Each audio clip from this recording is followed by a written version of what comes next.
Charlie Chan, The Alien Murder Mystery. Chapter 1. The Light Over Honolulu. Detective Charlie Chan had always trusted the silence of his garden. The evening air carried the scent of plumeria, and the rhythmic crash of waves beyond the city was a reminder that mysteries, however tangled, always unraveled with patience. He was bent over a chessboard considering his next move when the silence fractured. A low hum vibrated through the night sky. At first, Chan thought it was a passing plane, but the sound deepened, resonant like a temple bell. He looked up. Above the palms, a sphere of light shimmered, pulsing with colors no human eye was meant to see.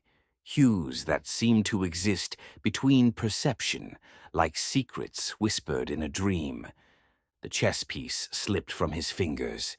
The sphere descended, slow and deliberate, until it hovered just above the garden. The air thickened, pressing against his lungs.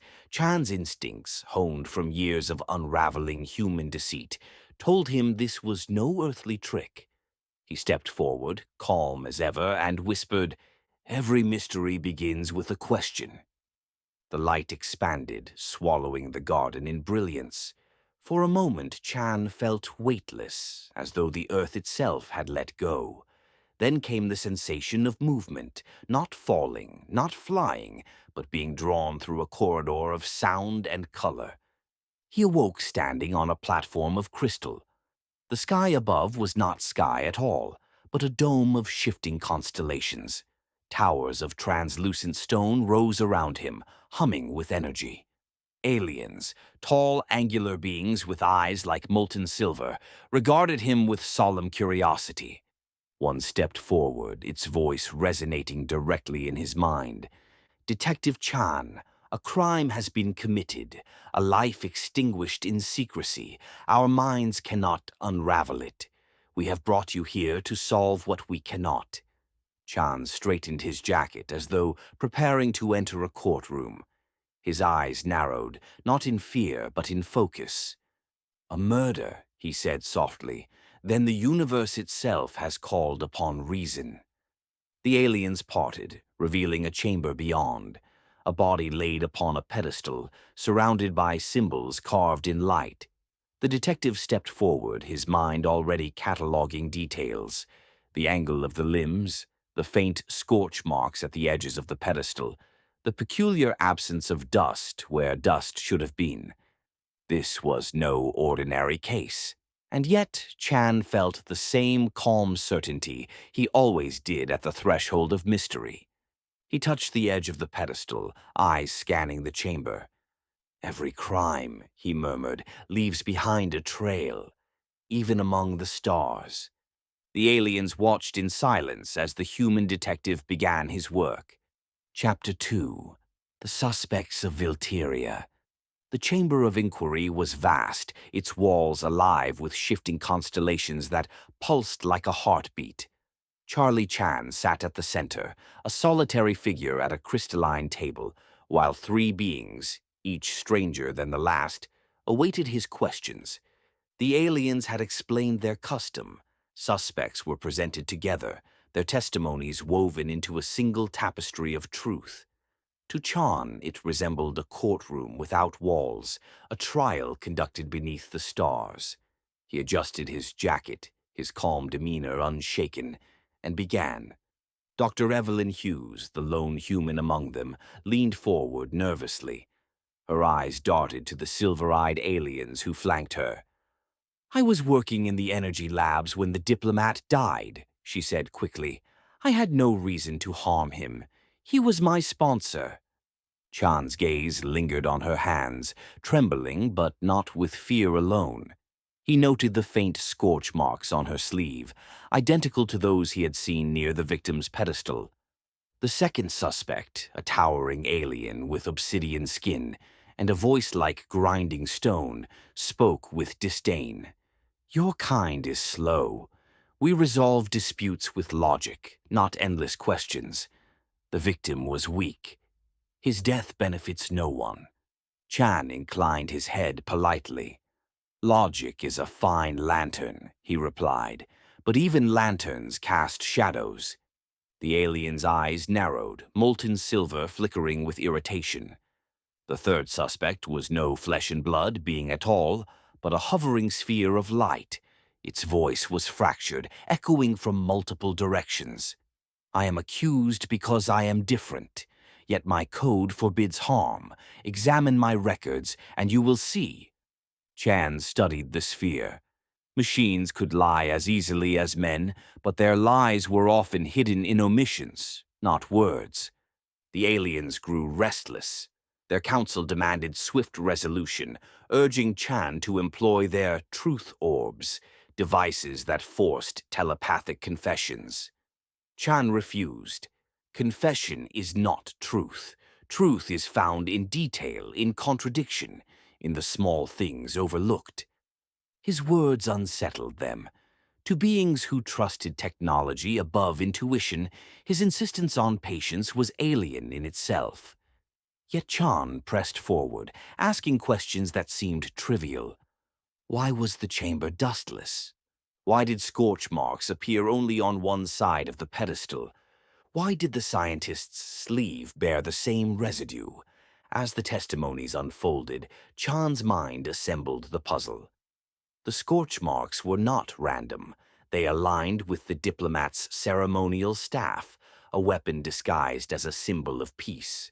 Someone had used it, then replaced it, hoping no one would notice. Chan's eyes flicked to the rival diplomat. His disdain, his eagerness to dismiss the crime, his access to ceremonial objects, all pointed toward guilt. But Chan did not yet speak. He knew the danger of premature judgment. Instead, he leaned back, folding his hands. Every lie, he said softly, is a garment, and garments unravel when one pulls at the smallest thread. The chamber fell silent. The suspects shifted uneasily. The investigation had only begun. Chapter 3. The Chamber of Shadows. The crime scene lay at the heart of Vilteria's council hall, a chamber carved from living crystal. Its walls glowed faintly, as though the stars themselves had been trapped inside. The body of the diplomat remained upon the pedestal, untouched since Chan's arrival. The aliens expected swift resolution. They had already scanned the chamber with their machines, producing endless streams of data. To them, the case was unsolvable. To Chan, it was only beginning. Chan moved slowly, eyes tracing every surface. He crouched beside the pedestal, noting the faint scorch marks again. He brushed a finger across the floor, finding no dust. Absence, he murmured, is often louder than presence. He requested the ceremonial staff used by the victim. The aliens hesitated but complied. Chan examined it carefully, finding a hairline fracture near the grip, evidence of tampering. The council offered him their memory orbs, devices that replayed fragments of the past. Chan accepted, but used them cautiously. The orbs showed the diplomat entering the chamber alone, the staff glowing faintly. Moments later, the image blurred, as though something cloaked the truth. Chan frowned. Technology is a mirror. Mirrors reflect, but they also distort. He returned to the scorch marks. They aligned perfectly with the staff's fracture, suggesting it had discharged energy. But the victim had not wielded it in defense. The marks were angled downward, as if someone taller had struck from above. Chan's mind assembled the puzzle. The rival diplomat had access to ceremonial objects. The scorch marks matched his stature. The scientist's sleeve bore residue, but likely from handling evidence afterward, not committing the act. The AI's records showed no physical presence in the chamber. Chan stood, folding his hands behind his back. The murderer sought to frame the machine, he said softly. But machines do not leave scorch marks. Flesh and bone do. The aliens stirred, their silver eyes flashing. The rival diplomat growled, obsidian skin rippling with tension. Chan's voice remained calm. steady as the tide. Every crime leaves a shadow, and shadows, however cloaked, cannot hide from the light of reason. The chamber fell silent. The council leaned forward, waiting for the human detective to reveal the final thread. Chapter 4. The Diplomat's Defense. The council chamber was filled with a low hum, as though the crystal walls themselves anticipated judgment. Charlie Chan stood at the center, his silhouette small against the towering alien figures. Before him loomed the rival diplomat, obsidian-skinned, silver-eyed, his presence radiating defiance. "You accuse me," the alien growled, voice like grinding stone. "But your human logic is flawed. I am above suspicion." Chan inclined his head, calm as ever. "Suspicion is not a mountain," he replied softly. "It is a shadow, and shadows fall upon all, high or low." Chan raised the ceremonial staff, fractured near the grip. "This weapon was altered," he said. "Its discharge left scorch marks angled downward. Marks that match your stature, not the victim's. The scientist's sleeve bore residue, but only from handling evidence afterward. The machine's records show no presence in the chamber. Only you stood where the shadows fall." The council stirred, their silver eyes flashing. The diplomat's jaw tightened. The alien stepped forward, towering over Chan. "You insult our council with your primitive deductions. Machines are truth. Humans are error." Chan did not flinch. He folded his hands behind his back, his voice steady as the tide. "Machines reflect what they are told. Humans see what is overlooked. You sought to cloak your crime in technology, but you forgot the smallest detail, the fracture in the staff. A thread unraveled, and the garment of your lie fell away." The chamber erupted in murmurs. The council's leader, eyes glowing like twin suns, raised a hand for silence. "Human detective," the leader intoned, "your reasoning is clear. The rival diplomat is guilty of murder. His attempt to frame the machine has failed. Justice will be carried out." The diplomat roared, obsidian skin rippling, but the council's guards closed in. He was dragged away, his defiance echoing through the crystalline hall. Chan remained still, his gaze lingering on the pedestal where the victim had lain. He spoke softly, almost to himself. "Every crime, whether on Earth or among the stars, is born of motive, and motive, like flame, leaves behind smoke." The aliens watched him with awe. To them, his calm deductions were as strange as the stars themselves. To Chan, it was simply another case, another shadow brought into the light. Chapter 5. The Council's Bargain. The verdict had been delivered, the rival diplomat dragged away in chains of light. Yet Charlie Chan did not feel the familiar closure of a case concluded. The chamber's silence was heavy, expectant, as though the stars themselves withheld their breath. The council leader approached, robes shimmering with constellations. "Detective Chan," the voice resonated in his mind, "your reasoning has preserved peace among our worlds, but your work is not yet finished." Chan's brow furrowed. "Justice is a river," he said softly. "It flows until it meets the sea. You would have me follow it further?" The leader gestured, and the crystalline walls shifted, revealing a vast star map. At its center pulsed a dark void, a region of space the aliens called the Hollow.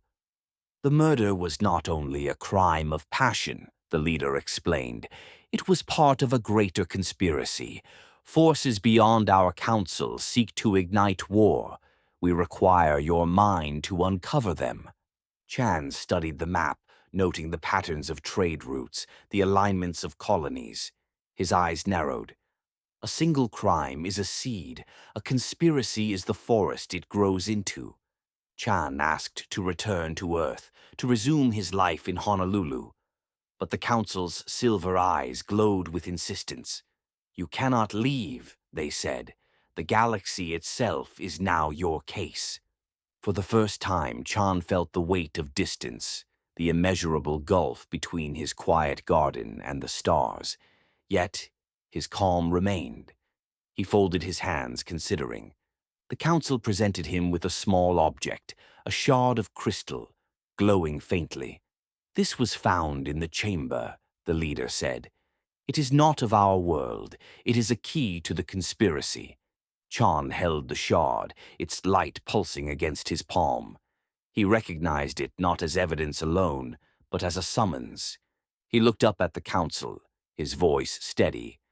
"Every mystery begins with a question. I will follow this one, wherever it leads." The chamber darkened, the star map expanding around him. Chan stood at the threshold of a greater case, not a single murder, but a galactic web of deceit.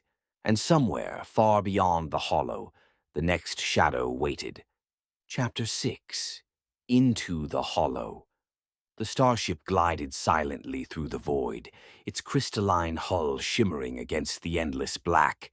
Charlie Chan stood at the observation deck, hands folded behind his back, watching as the stars thinned and the hollow approached.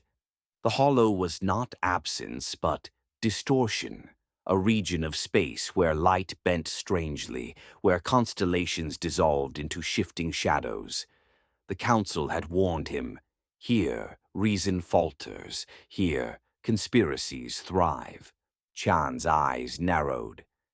"Even shadows," he murmured, "must obey the laws of light." The ship's crew regarded him with cautious respect.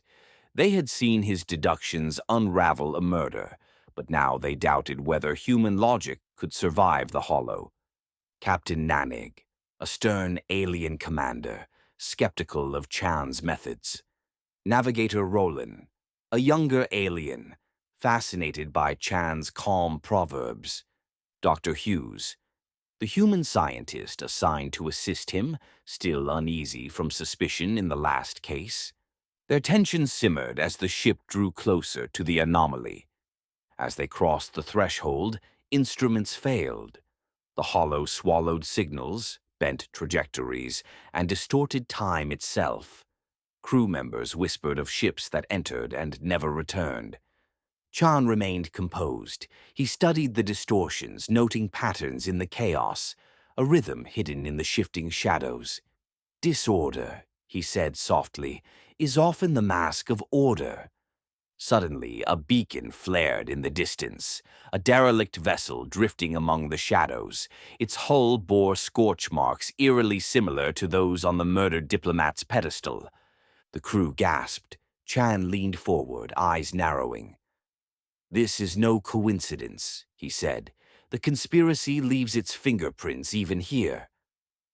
They boarded the derelict ship. Inside, they found fragments of alien technology, shards identical to the crystal artifact Chan carried. The pieces pulsed faintly, resonating with his shard, as though calling to one another. Dr. Hughes examined the fragments. "These aren't weapons," she whispered. "They're keys. Someone is gathering them." Chan's gaze lingered on the shards, his mind assembling the puzzle. "A murder was but the seed," he said. "This is the forest, and the forest grows toward war." The hollow loomed deeper, its shadows twisting into shapes that seemed almost alive. Chan stood at the threshold of a greater mystery, his calm unbroken. "Every case," he murmured, "is a path, and this path leads into darkness." The ship pressed onward, swallowed by the hollow. Chapter 7. Echoes in the Derelict. The derelict vessel groaned as the boarding party moved deeper into its fractured corridors. The walls were scorched, the air thick with the metallic tang of burned circuitry. Charlie Chan walked at the front, his steps measured, eyes scanning every detail. "Silence," he murmured, "is often the loudest witness." They reached the central chamber. Shards of crystal, identical to the artifact Chan carried, were embedded in the walls, pulsing faintly. Strange glyphs, carved in light, spiraled across the floor. Dr. Hughes knelt, tracing the symbols. These aren't random. They're coordinates. Whoever left them wanted someone to follow. Chan's gaze lingered on the glyphs. A trail, he said softly. Every crime leaves one, even conspiracies. Navigator Roland activated a scanner, revealing faint energy signatures. The glyphs rearranged themselves, forming a pattern, a constellation distorted by the hollow shadows. Chan studied it, his mind assembling the puzzle. This is not a map of stars, he said. It is a map of meetings, places where conspirators gather. The crew exchanged uneasy glances. The hollow was not merely a void. It was a sanctuary for those who thrived in secrecy. As they examined the chamber, a holographic projection flickered to life. A figure cloaked in shadow appeared, its voice fractured and layered. "You are not welcome here," it intoned. "The shards are ours. The galaxy will burn, and your reason cannot stop it." The projection dissolved, leaving only the echo of its threat. Chan remained calm, folding his hands. "Threats are but smoke," he said, "and smoke reveals the fire beneath." The derelict ship shuddered, as though rejecting their presence. The shards pulsed violently, resonating with Chan's artifact. The crew scrambled, but Chan stood firm, eyes fixed on the constellation map. "The architects of this conspiracy have revealed themselves," he said softly. "Now the trail begins." The hollow swallowed their voices, but the case had grown larger still. Chapter 8. The Gathering in the Shadows. The constellation map led them to a world hidden deep within the hollow, a planet cloaked in perpetual twilight. Its surface shimmered with obsidian plains, broken only by jagged towers that pulsed faintly like beacons for conspirators. The starship descended cautiously. Captain Nanag's voice was taut. "This place is forbidden. No council vessel has landed here in centuries." Chan adjusted his jacket, his calm unbroken. "Forbidden paths," he said softly, "are often where truth hides." The crew disembarked, moving through the twilight plains. Strange glyphs marked the ground, identical to those on the derelict ship. They pulsed faintly, guiding them toward a central tower. Dr. Hughes whispered, "It's a meeting place. They've been gathering here." Chan nodded. "Every conspiracy requires a stage. This is theirs." Inside the tower, shadows writhed like living smoke. The crew concealed themselves behind crystalline partitions, watching as figures emerged, cloaked aliens, rogue AIs, and human defectors. They gathered around a massive shard of crystal, larger than any Chan had seen, its light pulsing like a heartbeat. The leader's voice echoed, "The shards are nearly assembled. Soon, the hollow will expand, swallowing the council worlds. War will begin." Chan's eyes narrowed. He studied the gathering, noting gestures, alliances, and contradictions. One cloaked figure lingered apart, watching the others with suspicion. Navigator Roland shifted nervously. "We should leave. If they see us—" Chan raised a hand, silencing him. "Patience is the lantern. Without it, we walk blind." He leaned forward, memorizing every detail. The shard's resonance, the conspirators' faces, the whispered names of worlds already compromised. Suddenly, the massive shard pulsed violently, resonating with the smaller artifact Chan carried.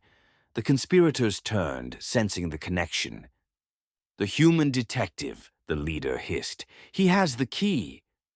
The chamber erupted in chaos. Shadows surged, cloaks fell away, and the conspirators advanced. Chan stepped forward, calm even as danger closed in. "Every crime," he said softly, "reveals itself when the guilty grow desperate." The crew braced for confrontation. The hollow itself seemed to tremble, as though the conspiracy's secret heart had been exposed. Chapter 9. Escape from the Tower. The conspirators surged forward, cloaks unraveling into shadows that writhed like living smoke. The massive shard at the center pulsed violently, its resonance pulling at the smaller crystal Chan carried. The chamber trembled, as though the hollow itself resisted exposure. Captain Nenag drew her weapon, but Chan raised a hand. "Violence is thunder," he said calmly. "It deafens truth. We must move with silence." The crew darted through the crystalline corridors, shadows snapping at their heels. Dr. Hughes clutched the artifact, its glow intensifying with every step. Navigator Roland guided them toward a hidden passage, his voice trembling. "This way. The council maps showed an escape route." Chan followed, his eyes scanning the walls. He noted fractures in the crystal, places where the conspirators had carved tunnels. "Every fortress," he murmured, "contains its own weakness." Behind them, the conspirators' voices echoed. "The human carries the key. Do not let him escape." The corridors twisted, bending like a maze. The crew stumbled, but Chan remained composed, guiding them with quiet certainty. He paused at a junction, studying the faint scorch marks along one wall. "They have used this path before," he said. "It leads outward." They burst into a vast chamber, only to find themselves surrounded. Cloaked figures blocked every exit, their eyes glowing with malice. The massive shard's resonance thundered through the walls, pulling at Chan's artifact. Captain Nanig raised her weapon again. "We're cornered." Chan stepped forward, calm even in the face of danger. "Cornered paths," he said softly, "often lead upward." He pointed to the ceiling, a fracture in the crystal, faint but widening. Navigator Roland activated a pulse device, shattering the fracture into an opening. Light poured in, blinding the conspirators. The crew scrambled upward, climbing into the fissure as shadows clawed below. Chan was the last to ascend. He paused, looking down at the conspirators. "Every lie," he said, "collapses when truth finds its way in." Then he vanished into the fissure, the chamber collapsing behind him. The crew emerged onto the twilight plains, breathless but alive. The tower shuddered, its foundations cracking as the shard's resonance tore it apart. Chan stood silently, artifact glowing in his hand. "The conspiracy grows desperate," he murmured, "and desperation is the final mask of guilt." The hollow stretched before them, darker than ever. The case was far from over. Chapter 10. The Shard's Secret. The twilight plains stretched endlessly, fractured towers collapsing behind them as the conspirators' gathering place crumbled into ruin. The crew regrouped near the starship, breathless but alive. The artifact in Charlie Chan's hand glowed brighter than ever, its pulse steady, insistent, as though it carried a message only he could hear. Chan studied it in silence. "Keys," he murmured, "open doors. But some doors lead not to rooms, but to worlds." Dr. Hughes examined the shard with trembling hands. "It's not just a fragment," she whispered. "It's a conduit. Energy flows through it, connecting to others. If assembled, these shards could create a gate." Captain Nanig's eyes narrowed. "A gate to what?" Chan's gaze lingered on the shard. "Every crime hides its motive. This motive is not war alone. It is passage." Navigator Roland shifted uneasily. "If the conspirators build this gate, they could unleash forces beyond the hollow. Armies, weapons, things we cannot imagine." Chan folded his hands, calm as ever. "Imagination is the lantern of fear, but fear itself is evidence. It tells us what the guilty intend." The shard pulsed violently, resonating with the derelict fragments they had collected. A beam of light shot upward, forming a constellation in the sky, a map pointing deeper into the hollow. Dr. Hughes gasped. "It's guiding us. The shards are calling to one another." Chan's eyes narrowed. Then the trail continues, and trails, however long, lead always to the truth. The crew stood in silence, staring at the constellation map. The hollow loomed darker, its secrets deeper than ever. Chan slipped the shard into his pocket, his calm unbroken. "Every case," he said softly, "is a path, and this path leads us to the architects themselves." The starship's engines roared to life. Ahead lay the next gathering place, and the heart of the conspiracy. Chapter 11. The Architects Revealed. The starship descended into the hollow's deepest reaches, guided by the shard's pulsing light. The crew braced themselves as the vessel pierced a veil of shadow, revealing a hidden world suspended in twilight. Towers of obsidian rose like jagged teeth, their tips crowned with shards that glowed in unison. Charlie Chan stood at the observation deck, hands folded, his eyes narrowing. "Every trail," he murmured, "ends where the guilty gather." The crew disembarked into a vast amphitheater carved from living crystal. Cloaked figures waited in silence, their faces obscured, their voices layered in echoes. At the center stood the largest shard yet, a monolith of light pulsing like a heartbeat.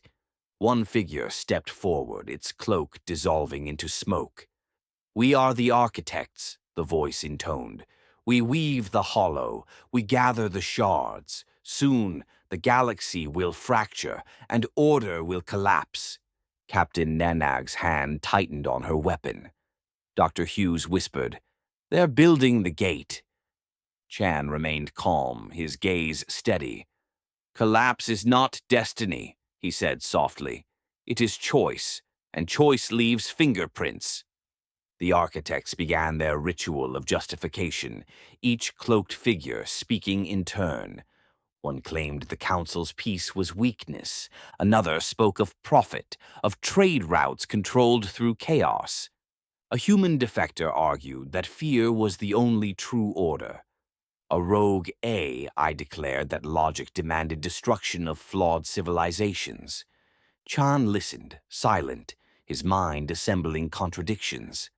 Their motives were varied, but their lies shared a common thread: desperation disguised as strength. He stepped forward, his voice calm but resonant. "You speak of strength, yet your actions reveal fear. You cloak yourselves in shadows, yet shadows betray the light. The shards are not weapons, they are conduits. You seek to open a gate, not to war, but to escape your own weakness. You fear peace because peace exposes your greed." The amphitheater trembled. The architects shifted uneasily, their cloaks flickering. Chan raised the shard he carried. Its light pulsed violently, resonating with the monolith. The architects recoiled, their voices fracturing. "Every conspiracy," Chan said softly, "reveals itself when its architects speak too much." The council chamber erupted in chaos. The hollow itself seemed to shudder, as though the truth had pierced its heart. Chapter 12.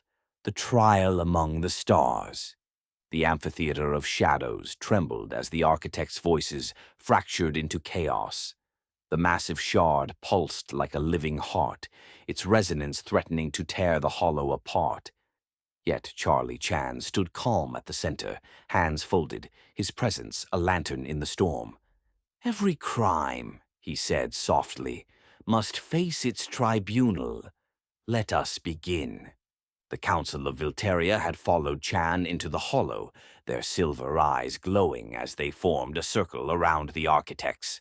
The conspirators hissed, cloaks writhing, but the Council's authority bound them to testimony. One by one, Chan called them forward.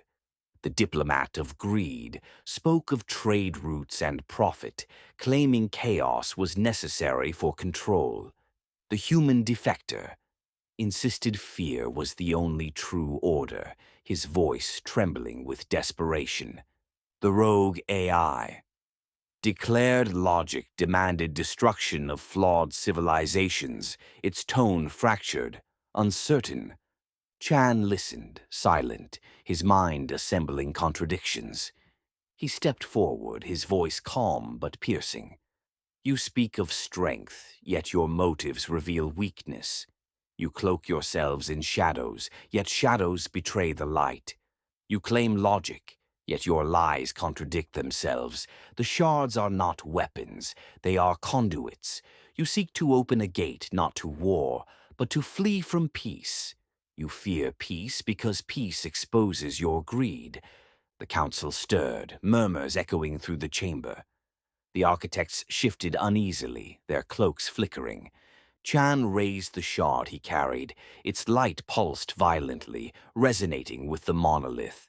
The architects recoiled, their voices fracturing into panic.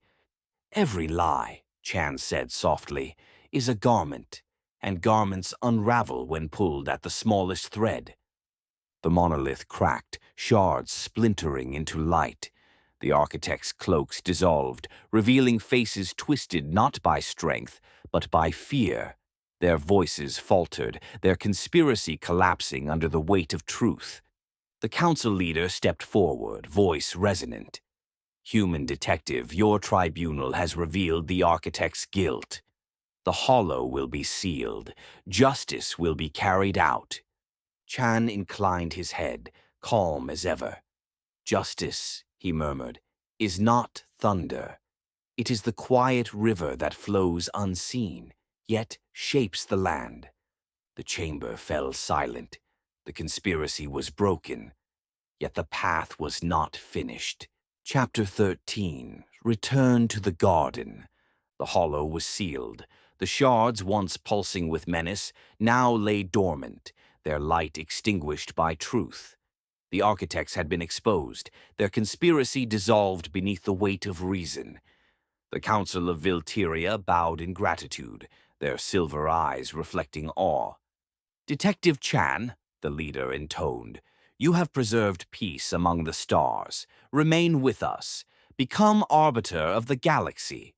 Chan inclined his head, his calm unbroken. Justice, he said softly, is not found in titles. It is found in the quiet places where truth waits to be seen. Dr. Hughes lingered, torn between duty and admiration. You could stay, she whispered. You could change everything. Chan's gaze was steady. Change begins at home. Even the stars cannot alter that truth. The council ship shimmered, light folding around him. In an instant, the galaxies dissolved, and Honolulu's night returned. Chan stood once more in his garden, the chessboard waiting exactly as he had left it. The plumaria's scent drifted through the air, waves crashed in the distance, and silence reclaimed its throne. He sat, lifting the fallen chess piece, placing it back upon the board. His children stirred inside the house, unaware that their father had walked among the stars. In his pocket, the shard glowed faintly, a reminder, a promise. Chan leaned back, eyes on the board, voice calm as ever. Every case, he murmured, is a path, and though this path has ended, another waits beyond the horizon. The garden was still. The stars above shimmered, silent witnesses to a detective who had solved a murder among them, and returned home unchanged, yet forever marked by the light of reason. The end. Please like, comment, and subscribe. Thank you.